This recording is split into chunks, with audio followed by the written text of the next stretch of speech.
What is a creepy story you haven't told many people?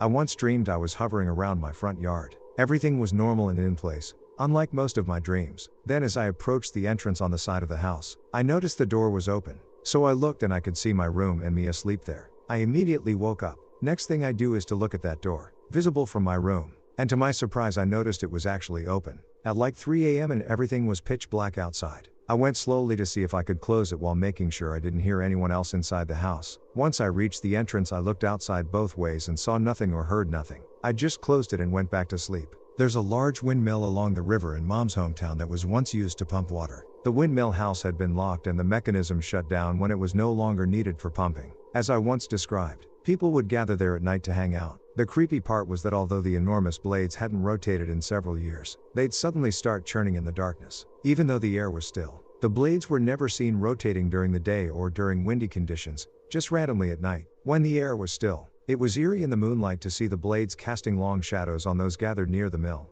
When I was a preteen, I liked to rearrange my room a lot. This one particular time I moved my bed up against my wall facing the door to the hallway. Then I put the TV on the adjacent wall but facing at an angle so I could see it head on from my bed. Well, one night I had my light on and was watching a show. I go to turn the light off and lay in my bed. I then noticed on the one wall in the room that was blank, a shadow of a figure with a head and almost a full set of shoulders. It was about halfway up the wall, a little taller than I was at the time. I was just staring at it. I couldn't move. I finally got the courage to get up a little bit and see if anything was casting the shadow. But since I just rearranged the room, there was nothing between my TV and my bed. I put my hand out and it cast a shadow next to the head. I put my head up and it cast a shadow on the wall next to the other shadow too. But that shadow didn't move. I finally got up and turned the light on. Then back off and the shadow was gone. Craziest thing ever. I immediately switched my room again, never saw it happen again.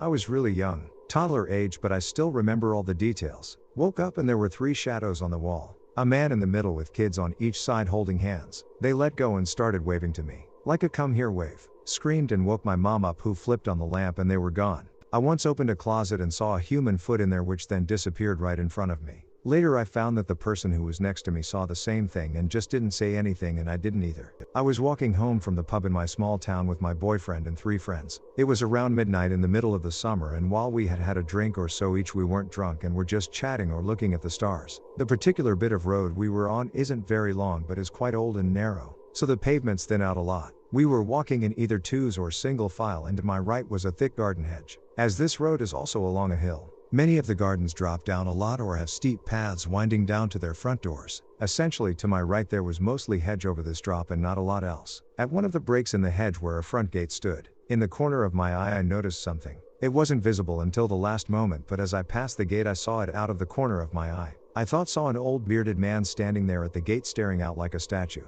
He facing out towards the pavement and almost flush with the hedge. But that wasn't the weird part. As I passed this man, only a few inches from my face, I realized he was wearing what looked like a bright yellow fisherman's hat. I passed him for maybe a few seconds and then, gone. As we filed past, there was a lull in conversation and I felt myself shudder. Nobody else said anything, but it was such a strange encounter that I couldn't shake it off for a bit. There was no reason for him to be stood there at midnight, and he never moved. Even his expression was fixed and staring forward. We hadn't been making enough noise for someone to come out of their house to see what the fuss was or anything, and he had been so close when we all passed by. It was just so bizarre.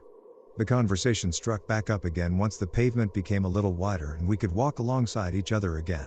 I started to relax and felt a bit more normal again. I wondered almost if I had imagined it until around 5 minutes later and much further on our way my friend asked, "Med, do you see that guy earlier?" 1. This was over 10 years ago. I saw unexplained lights in the sky OMW home once. I was driving over a bridge and the lights were amber colored and my brain was like, those are street lights, but as I got closer and drove under and past them I realized they were way up in the sky and were so not street lights. They were in a V formation, but wiggling around in place sort of as they all glided in unison through the air. The V wasn't moving at its point though, it was drifting sideways. I know the lights were individual because I could see the sky and clouds behind them, completely silent. It was nighttime. I was alone on the road. 2. Saw some dude hiding in a bush at the library. We made eye contact with each other, but I barely reacted and hustled my ass home. Don't ask me why I reacted like that. I was a stupid, scared kid. 3. Took a road trip in February many years ago to visit a friend and slept at a rest station in Ohio at night. I was freezing trying to sleep in my car, so I pulled my beanie over my eyes to keep warm, like I was desperate. I reclined and passed out. I woke up suddenly and pulled my hat up and some guy had froze mid-step walking towards my car. He was a foot away from the side mirror on my side of the car. His hands were in front of his body as if he were trying to walk gingerly.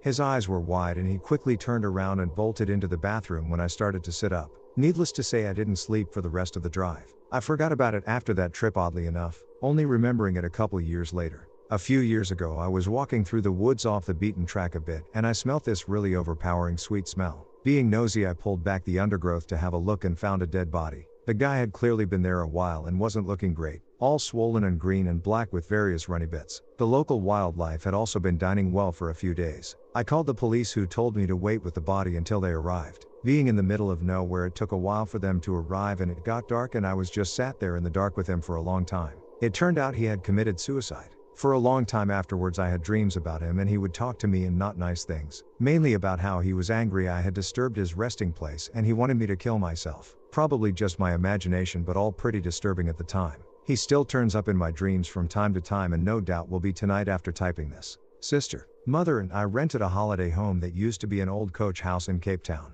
My sister decided to go out with friends for the night. Later that evening we were getting ready to eat when we hear my sister's voice calling out to us to come to her room, like she wanted to show us something. My mom and I both froze, and when I eventually turned to my mother, she was pale as a sheet. She said to me in a clipped tone, "Don't acknowledge it." My mother is a staunch skeptic and her reaction, I think, frightened me more than the actual voice. When I was about 5, a strange man followed me around in a clothes store. The faster I walked, he picked up speed as well. I eventually found my mom at the fitting room and as soon as I turned around, he completely disappeared. When I was about 11, I was home alone at night. I was walking from the kitchen to the stairway to head upstairs, and along the way, I had to pass the front door, which had windows on either side of it. As I was just starting up the stairs, there was a violent pounding on the front door, which was locked. I turned around to see a man outside pounding very forcefully and angrily on the door. He was wearing a black ski mask. To this day, I honestly cannot explain my behavior, but I just looked at him for a moment, and he looked at me, and then I slowly walked up the stairs as though nothing had happened. I didn't feel scared, just indifferent, like I knew nothing would come of it. The pounding stopped shortly after, and I never even told my parents about this when they got home.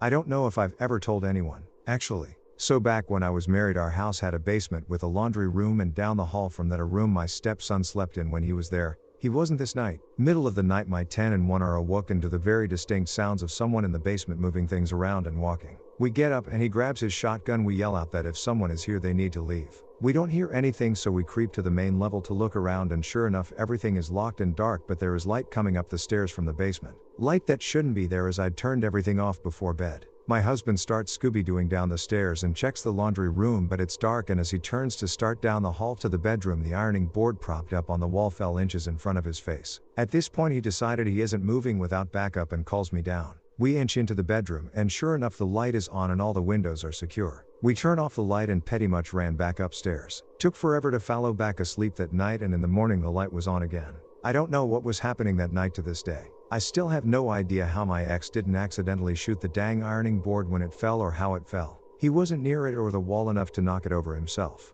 And I still laugh remembering he got mad at me when I came downstairs with only my phone, to call the police if need be, and not a baseball bat or something to help protect us. My argument was, if a shotgun didn't slow it down, what could 5 feet 2 inches me have done? Okay, I'm bad at telling creepy stories, but here it goes. So it all started when I was 5. I received these 2 porcelain princess dolls at my first and only birthday party. I was stoked because Disney was my jam. Cinderella and Snow White were so beautifully crafted, and I swore to keep them in mint condition. I was told later on that they were thrifted pieces, which made me feel even luckier having them. But that changed over time. Flash forward a couple of years, weird things went on in my home. Weird tapping noises at night, and I felt very anxious randomly. I never associated these things to those dolls because I felt silly. At the age of 10, those dolls were still in mint condition, never out of their packaging, but going near them made me feel sick. I never knew why, but I suddenly felt a sense of urgency to get rid of them. It was very odd, considering that if anything I would want to sell them off or something. At 12 years old, my family officially purchased our first real home.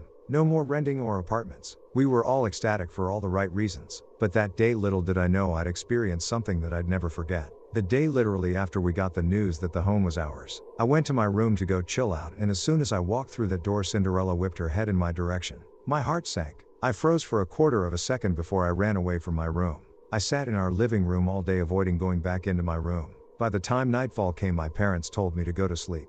I was petrified of that room and begged not to because I was scared. Scared of what?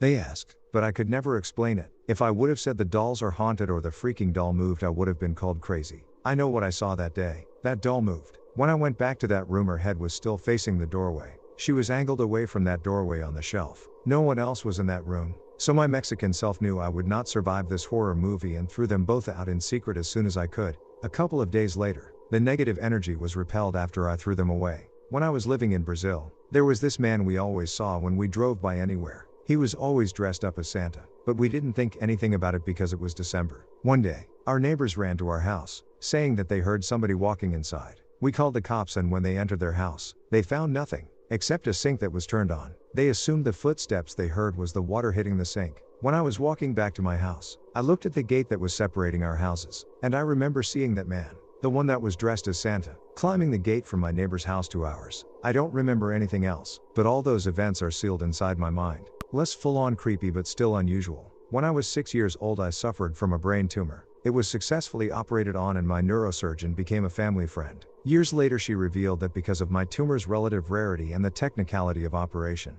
it had been recorded. My parents had consented at the time but never gave it much thought afterwards. I asked her to get me a copy, and after she had retired, I finally got hold of the tape. And so at age 19, I got to watch a training video featuring my 6-year self being operated on, including very interesting close-up footage of my own brain. When I was about 19, I worked in a bar. Several of the customers would ask me how I was always there when I also worked at the casino. Whenever I heard this, I always told them, no, I don't work at the casino, that's someone else. A few people didn't believe me, but I didn't press the issue because I honestly felt a little annoyed at the idea that someone looks exactly like me. A few years later, when I was a senior in university, someone sent me someone's Instagram. It was definitely the guy. Not only did he look like me, it was me, but he was wearing things I didn't own, doing things I hadn't done. It felt violating. One of the weirdest things was, at the time I was in a gay relationship with a slightly older black guy. And, of course, so was he. His boyfriend looked very similar to mine, but not identical in the way I was to my imposter. Maybe ask your parents if you have any relatives you're not aware of, like a lost cousin. If not, you just stumbled upon your doppelganger. Funny enough, I worked with two guys which this was the case, no relation, looked alike, and ended up working in the same company in one department. That time I was a 13-year-old just walking a block away to buy candy at the dollar store in the middle of summer vacation. An odd-seeming adult man complimented me on my hand-me-down purple shorts and blue t-shirt. He wanted to touch my long hair and I told him no and ran out of the store without buying anything. 5 years later, during another summer after I had already turned 18 years old, and after getting essayed by my ex, I was walking from the public library to my friend's house and a white car pulled out of a driveway a block behind me. The same guy yelled out a creepy "Hi beautiful girl, I remember you from the dollar store" at me. I was sweaty, feeling gross from the summer heat, and I had cut my hair really short, so obviously I didn't look the same anymore, but he still continued to catcall me. I ran down the sidewalk and he literally turned his car to follow me all the way to my friend's house. My friend's boyfriend was there thankfully and got him to go away. Never saw him again. Just a background for this story. I live in a house that me and many others, including my family members, believe is haunted. I am the one that has had the most paranormal experiences out of everyone I know, so most things don't creep me out, but the story I'm about to tell still gives me chills. Okay, so this happened a few months ago. It was around 2:30 a.m. and I was planning on just pulling an all-nighter because I had to be up early the next morning anyway. I got up to use the bathroom, making sure to be quiet so I didn't wake anybody up. After I was done in the bathroom, I checked the top floor of my house to make sure everyone was still asleep. My mom was asleep in her room and I could hear my older brother snoring in his room. I returned to my room and shut and locked the door behind me as per usual. About 10 seconds later, I hear my mom call my name from her room. I got scared because I knew she was going to be pissed that I was up this late. I yelled out, "What?"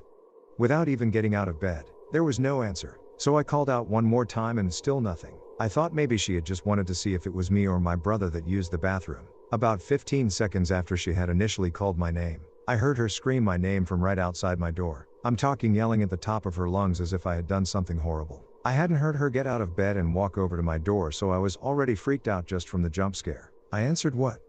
one more time with no answer. I got out of bed and opened my door to nothing. My mom was dead asleep in her room. She has a very distinct voice, so I couldn't have mistaken it for anything else. That was definitely her voice calling me from right outside my room. But to the best of my knowledge, it wasn't coming from her. When I was 8, woke early in the morning after a nightmare about my dad getting buried in the ground. Then I went to the bathroom where I saw my dad, who was abroad at the time, smiling at me in the mirror. I ran and got my sister, who also saw him. But by the time my mother and brother came, he was gone. 6 hours later, my mom got a call. He had died a few hours ago. It was nice getting to see my dad one last time. He seemed happy. In Las Vegas on family vacation. We were going to the steakhouse at the top, 24th floor, of Binion's downtown. They have a glass elevator that faces the street and my Sil is deathly afraid of elevators, so I agreed to take the hotel elevator inside with her instead. They were undergoing a huge reno at the time, so the hotel was closed. We go in the elevator and hit the button for the restaurant, and we're chatting on the way up to keep her mind off the elevator. So when the door dings open, I step off only to notice I'm in the hallway of the hotel. All the lights are off save the emergency lights, and they're flickering pure horror movie style.